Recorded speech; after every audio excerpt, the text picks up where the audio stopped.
अस्सलाम वालेकुम, welcome to my YouTube channel lifestyle with Sunny. आज मैं आप लोग के साथ जो मज़ेदार सी रेसिपी शेयर करने जा रही हूँ वो है चने दाल के कोफ्ता। हम लोगों ने चने दाल से जो है मज़ेदार से कोफ्ता बनाने हैं, कोफ्ता तैयार करने हैं। तो चलिए हम इसकी रेसिपी जो है वो स्टार्ट करते हैं। सबसे पहले मैंने यहाँ पर तकरीबन आधा किलो चने की दाल ली है, जिसे मैंने तकरीबन जो है वो 5 से 6 घंटे के लिए भिगोकर रख दिया था। इसे अच्छे से वॉश करके आपने इसे भिगोकर रख देना है। आप चाहें तो ओवरनाइट भी इसे भिगोकर रख सकते हैं, लेकिन याद रखिएगा कि 5-6 घंटे से आपने ज़्यादा ही टाइम इसे भिगोना है ताकि ये अच्छे तरीके से हम पीस सकें इसे। तो चलिए हम इसे बनाना स्टार्ट करते हैं। तो दाल को पीसने के लिए यहाँ पर हमने ये पत्थर की कुंडी ली है।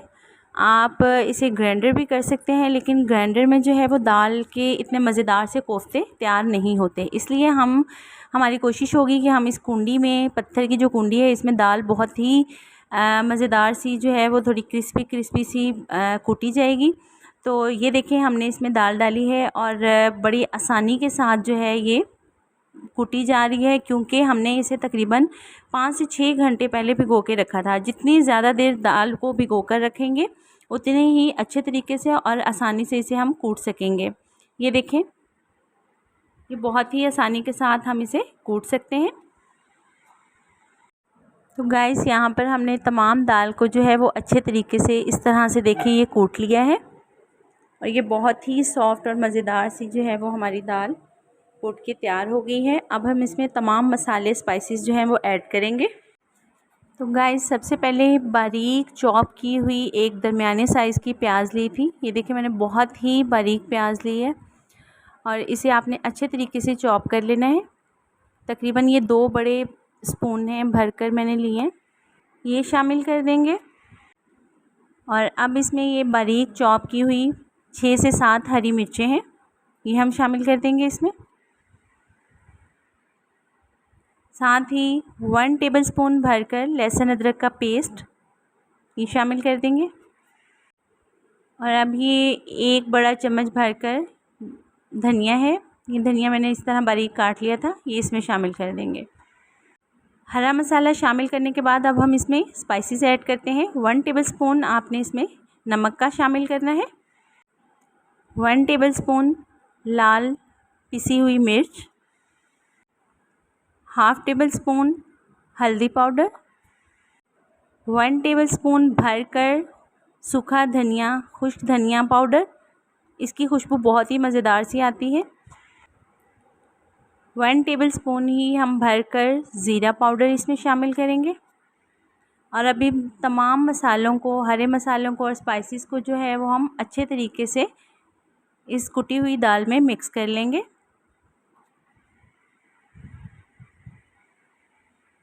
ये देखिए गाइस, हमने इसे अच्छे तरीके से मिक्स कर लिया है। अब हम इसके जो है वो कोफ्ते बनाएंगे। यहाँ पर हमने एक प्लेट ली है।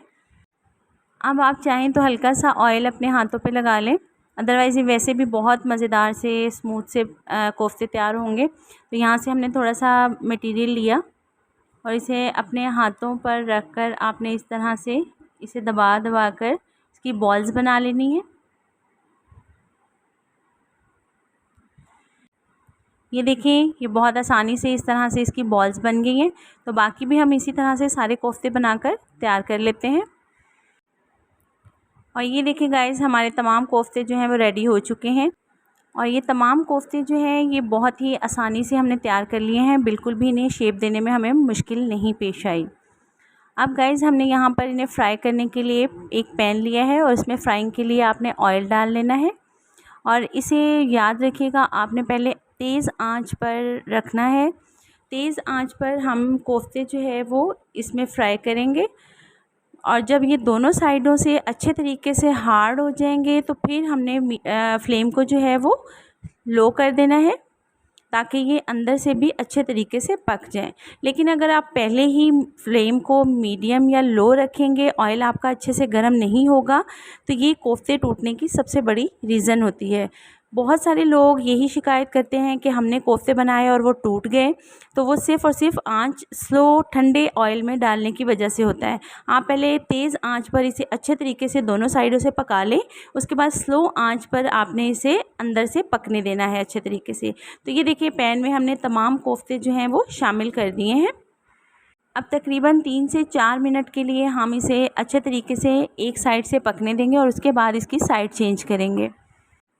तो ये देखिए गाइस, एक साइड से हमारे कोफ्ते जो हैं वो पक चुके थे और अब हमने इनकी साइड चेंज कर ली है। इसी तरह आप इसे पकने दें और ये देखिए बिल्कुल भी हमारा कोई कोफ्ता जो है वो बिल्कुल नहीं टूटा।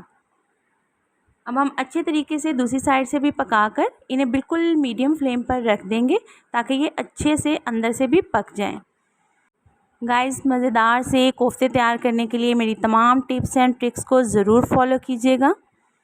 तो गाइस ये देखिए तेज़ आंच पर हमने दोनों साइडों से कोफ्ते अच्छे तरीके से पका लिए हैं। अब हम इसकी फ्लेम जो है वो बिल्कुल मीडियम से लो कर देंगे और इन्हें हल्की आंच पर जो है वो हम अंदर से 10 से 15 मिनट के लिए पकने देंगे।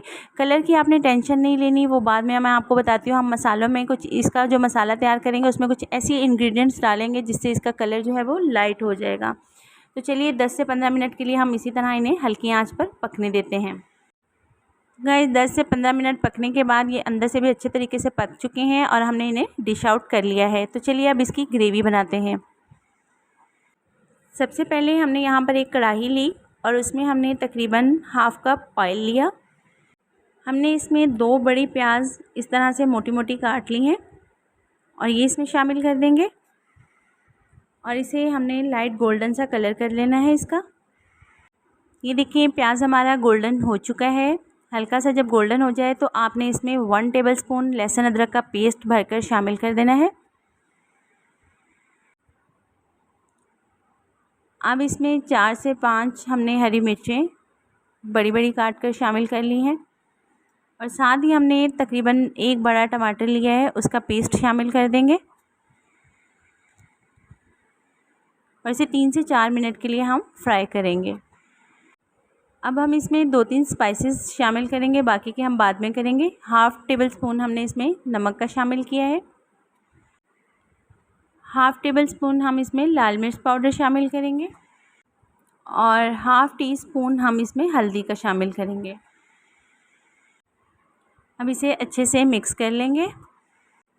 4 से 5 मिनट पकने के बाद हम इसकी आंच बंद कर देंगे और इसे ठंडा होने के लिए रख देंगे। ठंडा करके हमने इसे एक ग्राइंडर और जग में लेना है। इस तरह हमने ग्राइंडर में डाला है और इसे ग्राइंड कर लेंगे। आपने इसे अच्छे तरीके से ग्राइंड करना है। वापस उसी कढ़ाई में हमने ये ग्राइंड किया हुआ मसाला शामिल कर देंगे। आपने ये बिल्कुल भी फ़िक्र नहीं करनी कि इसमें तो बिल्कुल भी ऑयल नहीं है। आहिस्ता आहिस्ता जब हम इसे अच्छे तरीके से पकाएंगे तो ऑयल इसके ऊपर आ जाएगा। उसी से हमें पता चलेगा कि हमारी ग्रेवी बिल्कुल रेडी हो चुकी है। अब हम इसे तेज़ आंच पर अच्छी तरह पकाएंगे। पकाते हुए हाफ़ ग्लास तकरीबन इसमें हम पानी का शामिल कर देंगे और इसे थोड़ी सी तेज़ आंच करके हम इसका पानी खुश्क करेंगे ताकि ये अच्छे से पक जाए। 1 टेबलस्पून भरकर खुश्क धनिया पाउडर इसमें डालेंगे।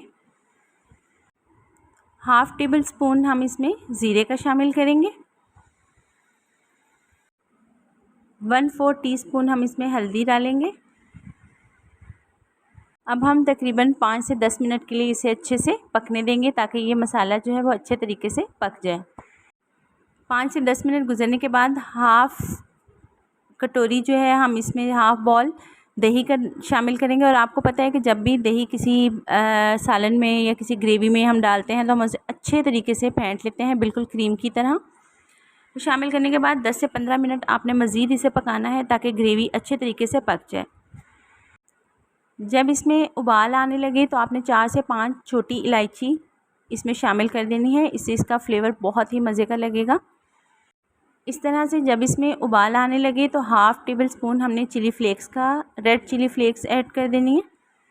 जब इस तरह से ग्रेवी पकने लग जाए और अच्छे से उबाल आने लग जाए तो हमने तमाम कोफ्ते जो हैं वो इसमें इस तरह से शामिल कर देने हैं। कोफ्ते ऑलरेडी बाहर से अंदर से अच्छे तरीके से पक चुके हैं, लेकिन ये इसमें मज़ीद सॉफ़्ट हो जाएंगे। याद रखिएगा, देखिएगा, आप मेरी तमाम टिप्स को फॉलो कीजिएगा तो ये कोफ्ते आपके बिल्कुल भी एंड तक टूटेंगे नहीं। 5 मिनट मज़ीद पकाने के बाद हम इसे ढक्कन से ढक देंगे और 10 मिनट के बाद चेक करेंगे। अब मैं इसे आपको डिश आउट करके इसकी फ़ाइनल लुक चेक करवाती हूँ। तो ये देखिए गाइस, चना दाल कोफ्ता मज़ेदार से हमारे रेडी हो चुके हैं। ज़रूर ट्राई कीजिएगा, ज़रूर फीडबैक दीजिएगा। मेरे चैनल पर नए हैं तो मेरे चैनल को सब्सक्राइब करना मत भूलिएगा। लास्ट में इसके ऊपर हल्का सा ये गरम मसाला ज़रूर छिड़क दीजिएगा। इसी तरह से मिलते हैं यूनिक सी मज़ेदार सी रेसिपी के साथ नेक्स्ट वीडियो में। तब तक के लिए इजाज़त, अल्लाह हाफिज़।